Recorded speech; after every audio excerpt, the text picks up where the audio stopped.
Hoje eu tô meio polêmica aqui nos temas que eu escolhi para falar. E hoje eu vou falar sobre alimentos inflamatórios, né? Essa semana eu atendi uma paciente em que ela me questionou a respeito de um alimento. Tal alimento ele é inflamatório? Eu falei, depende do paciente. Por quê? Porque para mim, na minha ideia, na minha concepção como não só como cirurgiã do aparelho digestivo, né? Na minha concepção também como médica legista, quando eu vou fazer um diagnóstico, eu tenho que olhar para esse diagnóstico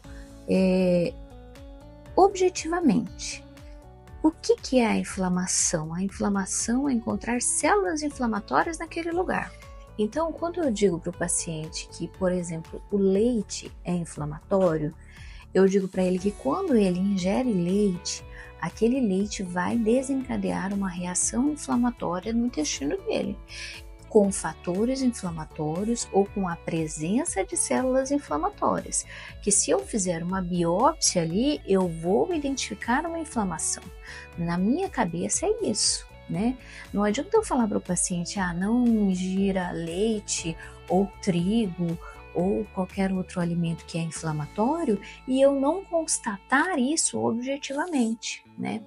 Então, eu não consigo aceitar quando o paciente me traz um diagnóstico de que ele não pode ingerir isso ou aquilo, se isso não foi constatado objetivamente, né? Então, para essa paciente, eu perguntei o seguinte: no caso dela, a dúvida era sobre o leite, né? Eu perguntei, você chegou a fazer um teste de intolerância à lactose? Ela falou, não. Falei, então a gente não pode falar a respeito disso, né? A gente precisa fazer pelo menos um teste de intolerância à lactose. E aí a gente vai saber se esse leite está te fazendo mal ou não.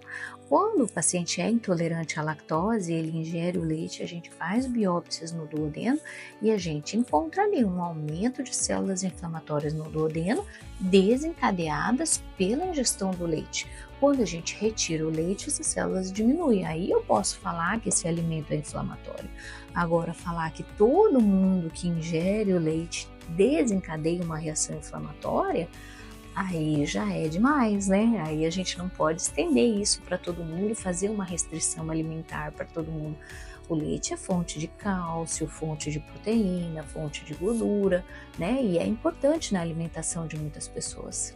Então eu aproveito aqui, né? Posso dar outros exemplos, outros pacientes, outras situações, mas eu aproveito aqui para a gente discutir e refletir sobre isso, né? Quando a gente vai trazer um diagnóstico de inflamação, né, uma intolerância alimentar, a gente primeiro precisa pesquisar e comprovar objetivamente se existe essa relação com o alimento, para depois a gente fazer a restrição dietética.